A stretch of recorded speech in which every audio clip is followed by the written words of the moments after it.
We got to get our 1977 C10 into primer, get some suspension under it, and get it running. All within 5 days. I'm not worried. What could go wrong?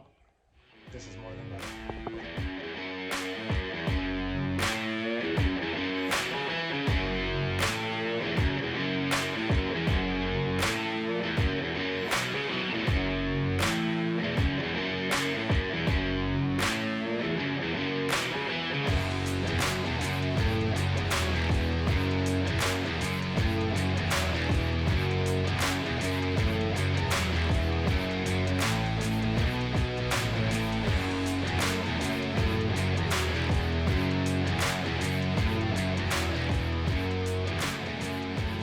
Welcome back to the channel, everybody. Had a late night last night masking off the C10. Our bodywork kind of looks like a kid's Play-Doh table, which is perfect. That's exactly what we were after. No, we just ran out of time on it, but like we said, it's good enough. So today we're going to start putting a little color on it. I think what we're going to do is we're going to start with a 2K high build primer and then go to a base coat, clear coat, going with a nice metal flake. I think it's House of Color. Auto Body Words. No, actually, what we're gonna do? I went to the hardware store and I told the guy I want the best thing you got that I can afford with the change in my pocket. So he went to the bottom shelf, moved away some ant traps, and got me this. I think it's like $8 a can. So may not be the best thing money could buy, but it's the best thing my money could buy. So tomato, potato. Anyways, we're gonna get this thing cleaned up and start spraying some color on it. I didn't even pick the leaves and sticks out of the cowl. This thing's gonna look so bad. Prep work is the most important part. And we're nailing it.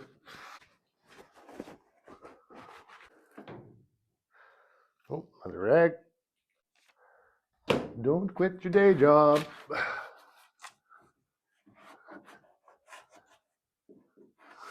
I'm not really that good at that either.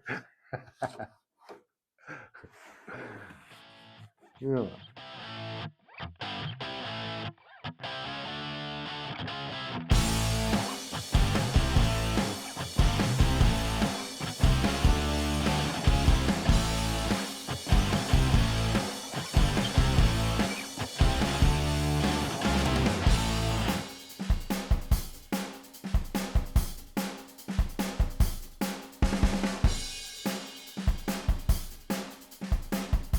This is gonna come as a shock, but $8 a can does not buy a good primer.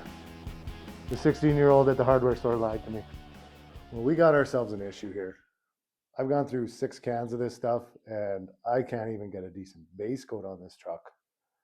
So we need to think of another plan quick because I'm about an hour away from a hardware store, and this looked better before I touched it.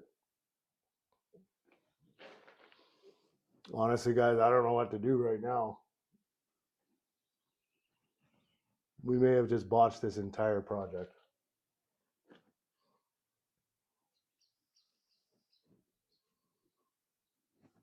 I'm gonna have to sit and pour a drink and figure something out because this is not good.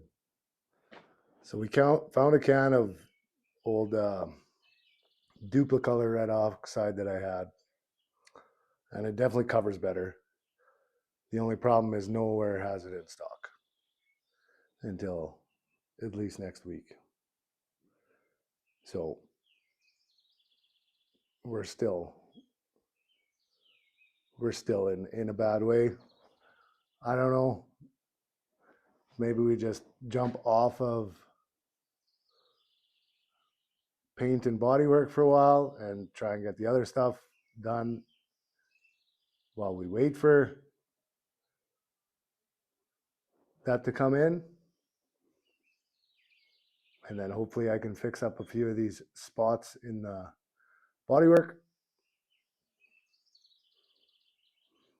I don't know, still grasping at straws. So Mavis and I, we shut the cameras off for a little bit. We just had to work through some stuff. We yelled a little bit, cried a little bit. After I stopped sobbing, we really got down to brass tacks, and I think we're doing a lot better now. So this stuff happens in serious relationships, you know. But I think we got our schedule worked out where, you know, I can take a little bit more time with her. She's going to be a little nicer to me, and I really think it's going to work this time. But we're going to jump off the body for a little bit because our bushings came in. So it's time to get back to suspension. The front's actually done already. So we're going to do a little flashback sequence. But excuse me. First, I'm going to get all YouTube on you and just say how much I appreciate everybody, you know, tuning in and watching. I've been having a blast with this. But I'd like to ask, you know, if you like what you see, like, subscribe, comment down below. I'm always here. I'd love to say hi. I'd love to talk to you about whatever. So all that stuff helps with the algorithm. I don't really know what an algorithm is, but I know that I got to care about it. So that's my spiel. Anyways, flashback sequence, snappy editing, smooth transitions. I don't think that worked. But we got this side all finished up. I'll bring you in for a look here. So we went ahead and see, she's all shiny and new. It actually came apart pretty easy. This top ball joint loosened off the castle nut, and she just slipped out. So that's how you know that your ball joints are in perfect condition, when they're good and sloppy in there, and you don't need any tools to take them out. So we're in good shape there. But yeah, we cut a coil and a half off this one. They say a 2-inch drop is about 1 coil, and that's what we're after, is a 2-4. So just to be sure, I cut a coil and a half, because you know what they say, it's better to measure once and then live with the consequences of your decision than to take an extra 20 minutes and put it together and make sure. So that's what we did. We also got the leaf spring hangers on the back, and I'll show you those. So there's our max speeding rods leaf spring hangers. So we had to cut the rest of the support out up here and then trim our bumper bracket. So you can see how they're hanging off there. We had, I think, 1 bolt that worked, and then we just drilled our new holes. So they work. They don't, I mean, direct fit is a stretch, but they do fit all right. All right, so this is how this comes apart. So we have our tie rod end here. We'll put our ball joint popper in here, pop that loose. We'll pull our caliper off so that this spindle can swing away, and then this ball joint gets disconnected here. That lets everything kind of fall away. Oh, and our shock too. That will let this all fall away, and this is what we're after here, getting that guy out. So I'll start doing that. Hopefully this goes as good as the last one. One more thing that I forgot to mention, you're gonna wanna get your floor jack and just take a little tension off on the bottom control arm if you're doing this, as this spring is storing a bunch of energy, and if you start popping everything loose, she can hit the eject button and patang out of there and cause mass carnage. So make sure you're safe and make sure this control arm can't go anywhere.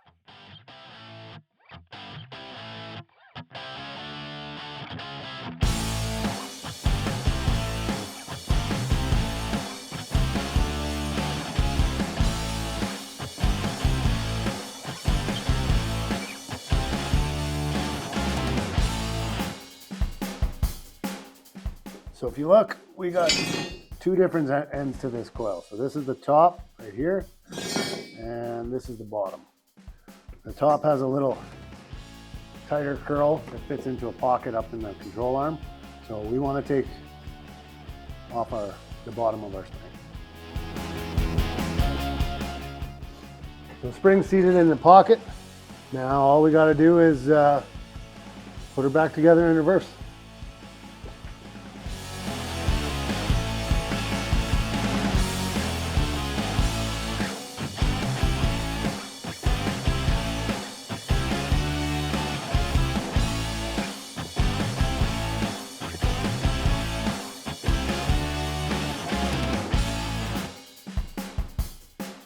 Welcome back from that epic flashback sequence. So while you guys were gone, we finished getting these new bushings in.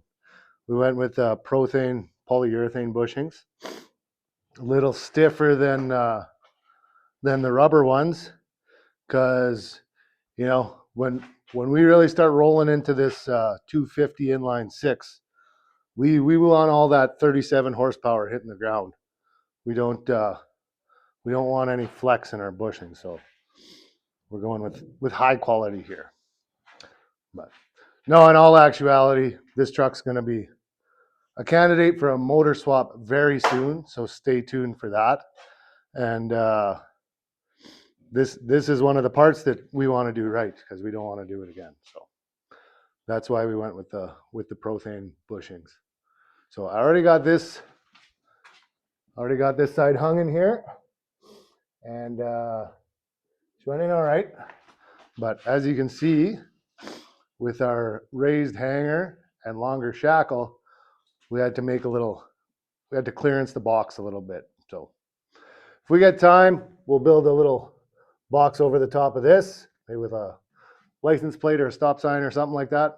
But honestly, if we don't get to that before the show, I'm fine running it like that. That's 100% okay by me. But I'm gonna set up the camera and I will start getting in this other side.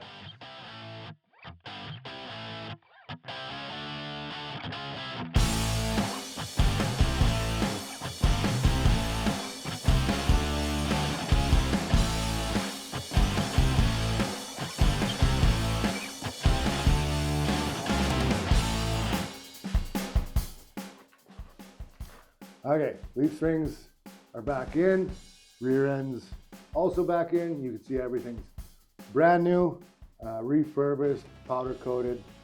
Definitely not just spray painted over all the dust and grease. So I do find it weird that they missed powder coating exactly where I have my jack stands.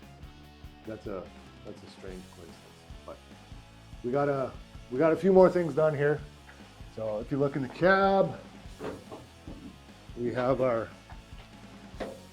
rocker panel all fixed. Looks perfect. And we also reupholstered in here that weird white. I don't know why anyone would spray paint an interior white, but a weird white is gone. And we also, this is going to be a little tricky to see, but I had a little electric fuel pump sitting on the shelf. Let me get this light in here. So we got that mounted down in there. This thing was still having issues starting. It just didn't want to without a little shot of gas down the carb. And I also smelt fuel in the oil when I changed it. So I'm wondering if that diaphragm's gone in the mechanical pump. Maybe it was worth trying. I got it on the shelf, so we'll see if that fixes it. If not, run it how you run it. But I think that's about it for this video again. Having trouble fitting all this stuff into, this is going longer than I thought. I thought we'd have this wrapped up by now, but we are down to like 3 days. 3 days to get this thing finished. So this is what happens when a guy grows up watching shows like Overhauling and Chip Foose and Rust Valley Restorations. There's got to be a timeline. You can't just enjoy the process. But we're getting there. We're getting there. I think we can do it. But one more shot with a skim coat on the bodywork, and that's going to be it. That's all we got time for. So one more try. Would really appreciate it if you like, subscribe, throw a comment down below. Would love to talk to you. And yeah, see you on the next one.